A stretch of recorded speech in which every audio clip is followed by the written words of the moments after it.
TV Batuíra Portugal. Para lá do amanhã. Como é que chegou ao espiritismo? Os seus pais já eram espíritas? Ok, papai sim. Meu pai, Euri Giraldes, era espírita, mamãe católica. No nosso país, no Brasil, o catolicismo é muito forte. Mas como o papai sempre deixou que mamãe decidisse as coisas, ele sempre disse que o filho é da mãe, então fui batizado na Igreja Católica, fui me apresentado a Jesus na Igreja Católica, a quem sou grato demais. A Igreja Católica fez muito por mim, por meu irmão, e conheci então a religião através deles. Mas, não sei por que comigo, começou a haver algumas perguntas próprias que o catolicismo me dava respostas, mas que não me pareciam suficientes. Como Jesus ser o único Filho de Deus, por que eu não participo dessa família? Por que só através de um batismo seria aceito pelo Pai? Então, algumas outras questões eu perguntava aos padres amigos, perguntava a outros pastores evangélicos, mas de repente, através de um amigo, Werner Guerra, chegou um livro às minhas mãos chamado Livro dos Espíritos. E quando eu comecei a ler aquilo, eu falei, meu Deus, as respostas estão aqui. E mais perguntas que eu nem imaginava fazer. Então, eu fui apresentado à doutrina espírita já mais velho. E gostaria que fosse depois dos 50 anos, como foi Allan Kardec. Mas não, eu com mais ou menos uns 25 a 28 anos, eu comecei a ter esse contato. E fiquei encantado com a doutrina. Ela me deu respostas que eu estava procurando e me apresentou novas perguntas que eu demoraria séculos a fazer. E o mestre Leonino Hippolyte Léon Denis Arrivai, o nosso Allan Kardec, fez por nós e nos apresentou. Então eu me tornei espírita através de meu pai. E inclusive agora a mamãe vem também ao centro espírita e gosta muito. E o que eu acho interessante comentar uma coisa bem ligeira. Mamãe vai me assistir, porque as mães vão aos filhos mesmo. E eu falo assim, mãe, a senhora não acha interessante essa possibilidade da reencarnação? Nascermos uma outra vez para melhorarmos ainda mais, arrumarmos uns erros do passado? E ela diz, claro, acho ótimo. Então a senhora é mais espírita, mãe, do que católica. Ela diz, não, sou católica, sou católica. Eu falo, mãe, tudo bem, a senhora é católica, não tem problema. Mas aí, é isso que mostra, cada um tem o seu tempo, e parece que o meu tempo foi esse.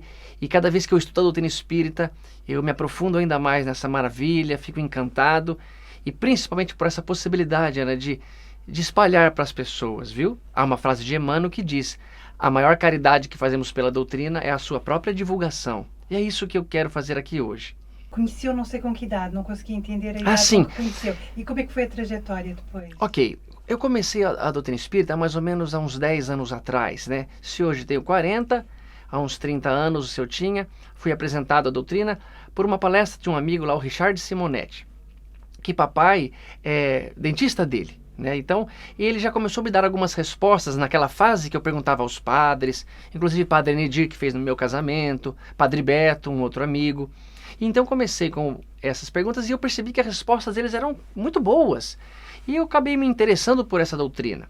E então, vendo essa palestra Quem Tem Medo da Morte, do Richard Simonetti, eu fiquei encantado com essa explicação. E a partir desse tempo eu comecei a me interessar muito veementemente à doutrina.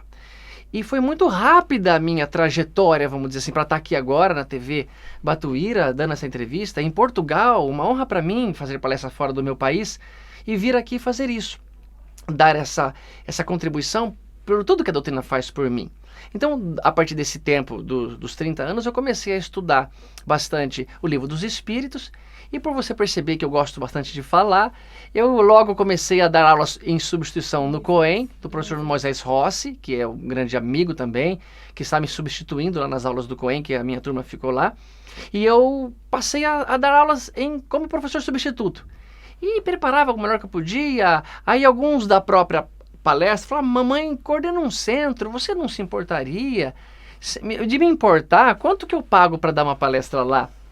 Então comecei a fazer isso, comecei a me interessar cada vez mais e os convites foram vindo, Ana. Eu fiz essas aulas do COEM, palestras em alguns centros menores de Bauru. E Bauru, nossa cidade, tem muito centro espírita. Bauru é muito forte em espiritismo, graças ao nosso amado Chico Xavier. E ele então abriu esse horizonte e a gente começou a fazer palestras cada vez em mais lugares. E hoje participo assim como palestrante, né? Em Bauru, região, e agora no mundo todo. Não. Explicando o que significa o COEM, né? É uma abreviação de Curso e Orientação Espíritas Mediúnicos. Um curso que temos para formar grupos mediúnicos, os médiuns, doutrinadores ou esclarecedores e os médiuns de apoio. Porque aqui às vezes não tem essa mesma denominação, né? Pode confundir. Sabemos que a Casa Espírita que está ligada é o SEAC, o Centro Espírita Amor e Caridade de Bauru, no estado de São Paulo. Isto. E quais são as atividades que o SEAC desenvolve? Olha, o SEAC é um dos maiores centros do estado de São Paulo, né, em Bauru. Ele desenvolve muitas atividades. A atividade a grupos assistenciais, como creches, escolas, né, albergue para pessoas que precisam passar uma noite. Então, ele oferece muitos trabalhos e cursos também. O SEAC oferece o curso do COEM, como já expliquei, palestras públicas, tipos de médiuns de cura vão até lá fazer esse trabalho, como Paulo Neto, agora em outubro ele esteve lá. Atendimento fraterno, né? É uma atividade muito grande, muito extensa, com vários pontos de apoio, assim. E dentro do SEAC, as atividades do TAT são as palestras? Exato. Eu sou professor do COEM, faço palestras públicas no SEAC mensais, né? E também desenvolvo trabalho como esclarecedor em reunião mediúnica, que antes chamava-se doutrinador, né? Agora passamos para esclarecedor.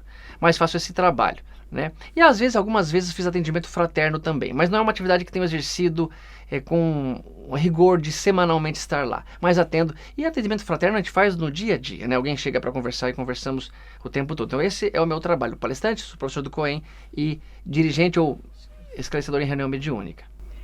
E através da web tem feito atividades de difusão da doutrina espírita? Sim, Ana, eu acho que foi um presente que um amigo me ofereceu, o Lucas e a Thaís. Ele sempre, Tato, deixa eu te filmar, deixa eu fazer essas palestras que você faz serem assistidas por todos que tiverem acesso à web, né? Então começamos esse trabalho através do Facebook. E que está sendo, por exemplo, agora ao vivo, sendo transmitido no Espiritismo, chama Espiritismo, Ciência e Filosofia, por Tato Save, onde eu faço essa divulgação ao vivo e ficam lá também as palestras gravadas. E também no YouTube. E tudo na vida, Ana, com certeza tem um lado bom e o lado ruim. A web muitas vezes é usada para aliciar crianças, para vender drogas, é uma pena. Mas podemos também fazer alguma coisa boa, divulgar a doutrina, espalhar essa mensagem maravilhosa. E foi através da web que eu conheci vocês. Foi através da web que eu estou aqui agora. Então, eu sou muito grato a essa possibilidade. A web tem espalhado demais e muitas vezes, veja o preconceito às vezes dos pais.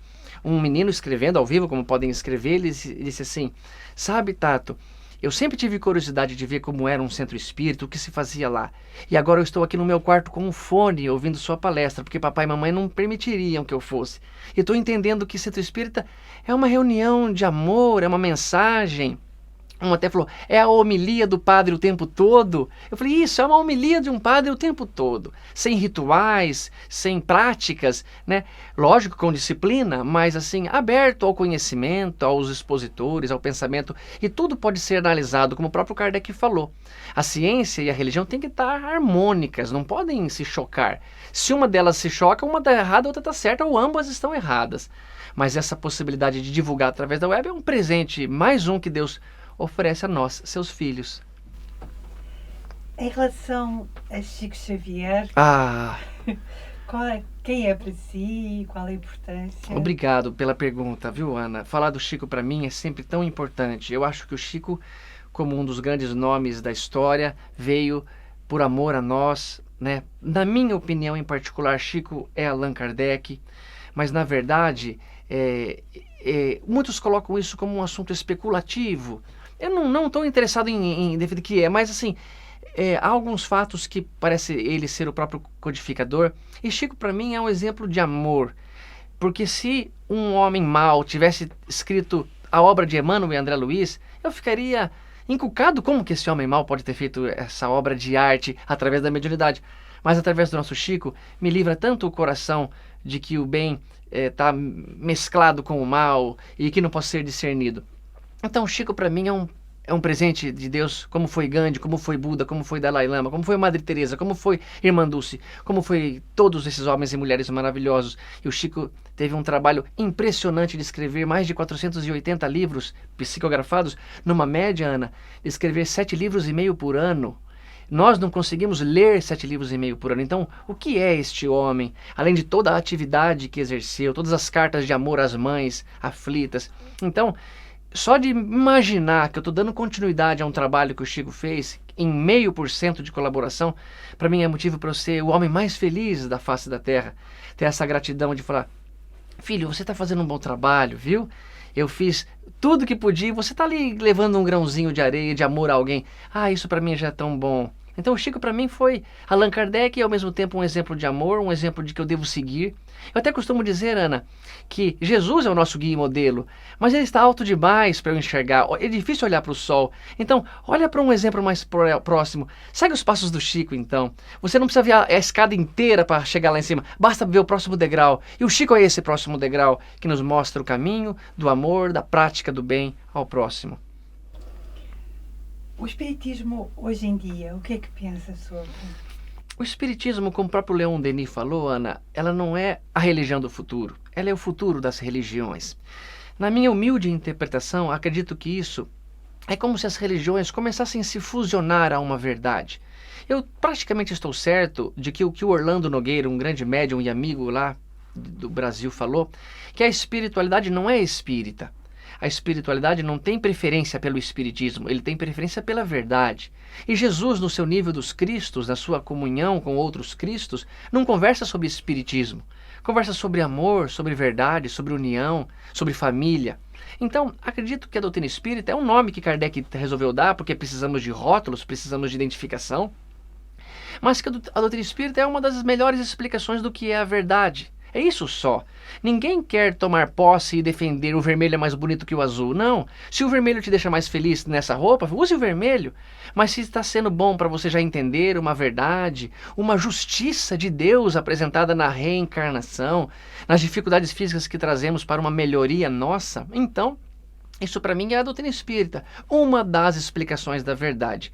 Quando meu filho quer fazer uma brincadeira, eu dou uma resposta para ele que para a verdade dele basta. Para você já não seria suficiente, eu tenho que ter uma explicação mais profunda. Eu acho que esses diferentes níveis de entendimento são o que fazem nos ter o catolicismo, a doutrina espírita, o ateísmo, o budismo, como a sua preferência. Para mim, a doutrina espírita me explica o que eu preciso entender da melhor maneira possível. Eu também não gostaria de ser enganado, e eu acho que a doutrina espírita tem essa visão, é a religião de todos nós para o futuro.